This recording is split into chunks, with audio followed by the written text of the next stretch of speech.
Good morning, friends. Hi, this is Dr. Theodore Gill. It's a glorious morning, and today we'll be talking about Karl Marx. He's a remarkable person, and his thoughts have influenced nations. And as you know, the world today stands divided between the ideas of communism, socialism, and the ideas of capitalism and free enterprise. In some ways, all of these things are related, and they're not as far apart as they may seem, or are,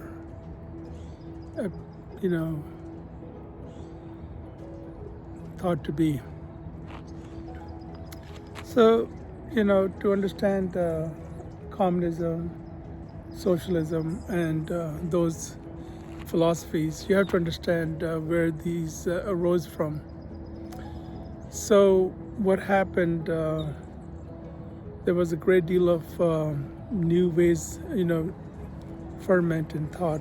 People were challenging conventions after United States gained its independence in 1776, and a decade or so later, the French Revolution took off and heralded a series of changes across Europe. In an age of enlightenment and productivity, science had also advanced. Industrialization took hold, and there was great social upheaval. Industries were set up, people migrated to the cities, became workers. This is a very primordial soup in which there were no defined laws or rules about working hours or workers' rights and those kind of things. What happened was that great wealth was created. You had the robber barons, the great industrialists, and they were not bad people. They happened to land at the right part of the puzzle, where they figured out that setting up industry, hiring workers to produce products that could be sold at a profit would accumulate them wealth. And it happened. Great wealth was accumulated. The side effect of all this, however, was that the people that were working got poorer and poorer, and they worked harder and harder to chase that piece of the pie for themselves.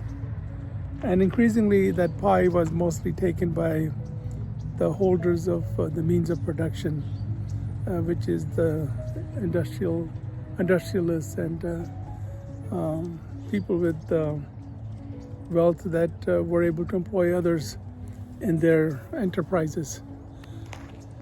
So this pauperization, this impoverishment occurred in the name of progress. On the surface, things looked like we're heading towards a new age, much like perhaps it is now. But underneath, there was a lot of bad things that were happening. People's children were being enrolled in factory work. You had these young kids as young as 6 or 7 working in factories, long hours, deprived, malnourished, deprived of education, and so those were the ills. Frederick Engels, one of the collaborators with Karl Marx, looked upon this. He himself came from a privileged class, and this is very essential to realize that Karl Marx and Friedrich Engels, they came from privileged classes themselves, so they could have lived a cushy life and not bothered about the plight of the workers. But they did bother, and they did seek, I guess, truth. And that search, led them to arrive at the ideas that they did later on. So in a way, that principle, that self-sacrifice, in order to advocate for those that don't have enough, I think it's a noble thing. I think it's a very spiritually intuitive act on their part. So anyway, to go back to the story of Karl Marx. He was born on 5th of May, Cinco de Mayo Day, 1818, and lived till March 14th, 1884, I believe. He was about 64 when he died. So when he was born in 1818, his father was a lawyer. They had converted, his father's side of the family had converted from the Jewish faith to Christianity. They were Lutheran, and in part this was a decision of the Spirit, and also perhaps a way to avoid persecution if they remained in the Jewish faith. Such were the times. So his father did well. He was a successful lawyer. He also had a winery. He was a vintner, and Karl Marx had many siblings. He was third oldest, and he was homeschooled. His father was very well educated, sort of open-minded person that espoused learning and teaching and those kind of pursuits. So he was educated till he was 12 at home, and then we went to high school there in Trier. Trier spelled Trier, a city in Germany now. At that time it was Perugia, and he got, I think there's mention that he got into some trouble, disciplinary trouble, and he was moved again to another school, eventually graduated, and then went to college in Bonn and Berlin, and pursued a study, and then another university, Jena. He pursued studies in philosophy, very deeply attracted to the ideas of Hegel, another philosopher that preceded him by about 20 years. And so he, was involved there for some time in his studies. In those days, there was a lot of intellectual debate. People met in coffee shops, in homes, and the intelligentsia, at least, college students and so forth, like he was, and had even different kind of clubs, such as drinking clubs, which was kind of odd. But he joined one of these drinking clubs, I guess, in their ethanol-induced euphoria. These thinkers, these early, these young idealistic people, they deliberated on ideas, they challenged convention, and Hegel was a good role model.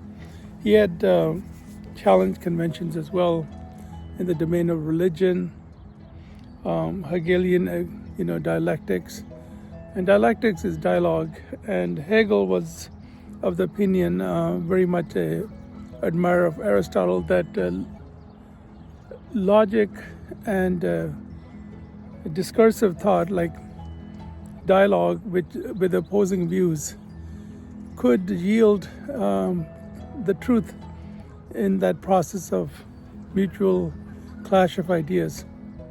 that discussion was a good thing and challenging convention was a good thing. So all these young college students would rant and rave about their ideas. Sometimes it would lead to arguments, fights. There were a couple of instances where Karl Marx also got into a fight. He was not one to give up an argument, and was also charged with dueling, which was, I guess, a illegal activity. But this was kind of the atmosphere there. At that time, the ideas of a better society, how to build a better society, were being pursued by every conscious, sentient, intelligent thinking person who cared about such things. And Engels along at one of these places, Karl Marx met Friedrich Engels, who was to be his lifelong friend and supporter. Friedrich Engels, as I mentioned, perhaps was another German thinker, philosopher, humanitarian. His father owned factories in Germany and in England, and Friedrich Engels went there. Of course, he was part of the management, and what he saw disturbed him, and he wrote a book called The Working Conditions of in England, the living conditions of workers in England, and this book aroused discussion and raised awareness that there was all was not right, that children were being mistreated, human beings were being deprived of basic rights such as decent work hours, decent wages, lack of any support for injuries, falls, and those kind of things. So he was also of the opinion that things need to change. He and Karl Marx met, liked each other's ideas, and remained lifelong friends. Karl Marx would ultimately go on to exhaustively research economies and political thought and systems by a very focused study for many years in the British Museum Library, and produced a book called Das Kapital. It's a very dense book, has 3 volumes, over 1,000 pages, I believe. I haven't read it. But the gist of this work was that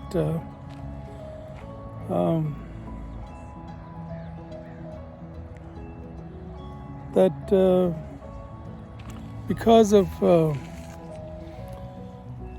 this capacity of human beings in a capitalist system to accumulate and concentrate resources, some got most of the prize, the profits of whatever they were working on, and the rest were deprived and exploited. And this led to the creation of different castes or classes. And from then on, usually what happened was that there would be class struggle, and ultimately things would get bad. Human nature, human greed would not relent, and the working class, the proletariat, he called the haves bourgeois, and the workers were called proletariat, spelled Proletariat. So his conjecture was, or his postulation was, that this kind of of division of resources, unequal division of resources, would lead to the development of different classes of the haves and have-nots. And the have-nots would eventually rise and overthrow the system and create a government which was fair and more egalitarian. So that was his theory. And he apparently researched in the British Museum a lot of past economies, collapses of different rules or empires or civilizations, and came to that conclusion. Hegel was of the opinion that, his friend Friedrich Engels was of the opinion that Karl Marx had created a monumental work similar to the Origin of Species that Darwin had created, that he had actually delved and plumbed the scientific principles of how humans evolve and the cycles that they go through, similar to how Darwin had arrived at how species differentiate from environmental necessities over eons. He thought that it had this validity to it, and he became a supporter. In fact, he urged him to publish his work early. It was published in 3 volumes. The first volume was when Karl Marx was still alive, and the second and third Friedrich Engels constructed from his notes. He held him in that much reverence and regard to take upon the task of gathering his notes and putting his thoughts together in the second and third volumes of the book Das Kapital. That book and his thoughts have been examined and adopted by various people such as Lenin, and then later Mao, and then the Vietnamese, North Korea, Cuba, and some of the Scandinavian countries have also been influenced. They have their own form of communal ownership, and which is basically socialism. And the interesting thing is that different humans in different circumstances in these countries have adopted them to suit their unique backgrounds, unique societies. People argue about the ideas of Marx in a very heated way. Of course, he's reviled and probably demonized in places as well.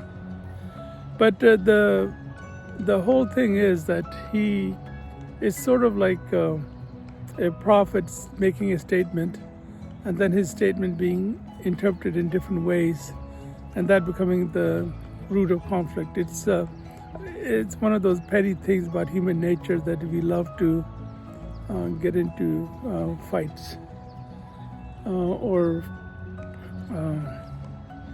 feel challenged very easily by different thoughts. So anyhow, Karl Marx made that, he created that thought system. The Leninist views drifted into several successive leaders, and they tend to be autocratic, and there was a lot of thought within the communist parties themselves that why did that happen. In fact, there was an insecurity about the ideas that they were espousing being compromised, overtaken, so they became very harsh and punitive with others that disagreed. Stalin was that way. He became so mistrustful, and he concentrated power in himself, all of course in the cause of advocating for the great cause that was derived from Karl Marx. So his Karl Marx ideology was adopted by different people, and they valued it enough to become despotic. And And so it changed in different ways. It was adopted in different ways. There's a possibility of the thoughts being interpreted in an enlightened way so that they're applied to create that egalitarian society. Karl Marx was a visionary in some ways. He talked about the new man that would be liberated from prejudice and pettiness and lead a fulfilled life. And for women too, that they would not be subjugated or deprived and held to be equal. In fact, the socialists were the first to advocate for civil rights for blacks and for voting rights for women as well. So they have been advanced in some of those areas. We should give them credit where credit is due. Going forward, we have Bernie Sanders. He's a very principled man. Has been always trying to do the right thing and has been pretty consistent. He's intelligent. He advocates for a socialist democratic system wherein the state is responsible for collective ownership of resources and property and distributes them in an equitable manner. So so that's and those systems are working. In the Netherlands, you look at the happiness rating index for Scandinavian countries, Sweden, Denmark, all these places, it's higher than other places, And so in this system, you have the socialist support network, and then you have the ability to do creative enterprise and do better for yourself, improve yourself further. So that's kind of incentive is what's needed. And in the future, we're going to be abundant with artificial intelligence. There's going to be plenty for all. But there may be a temptation for some to aggregate resources again, concentrate them. And some concentration is okay, but some amount of limited wealth should be okay, should serve as an incentive for creativity and enterprise and innovation. But, excessive amount where, it steps on the neck of working class and other classes, that is not appropriate, in my humble opinion. So in the future, we should seek to make sure that resources are more equitably allocated and shared. Another interesting corollary to this is that Karl Mark said that religion is the opiate of the people. So religion is most comforting when you're feeling hopeless, deprived, miserable, and sometimes people become fanatic, religious zealots in those kind of situations. But in an age of prosperity, where there's no misery, religion and fanatical religion should take a back seat. And although it has to be monitored, because some of it is totally irrational and misconstrued. But eventually, I think religious zealotry, the divide that is being created sometimes on the basis of religion, it may also lessen. And we in the future can adopt a more logical approach to living our lives individually and as a society. That will be the better future that these thinkers, Engels, Marx, and even our prophets wanted for us. Okay? Take care. We'll see you next time. Thank you. Bye-bye.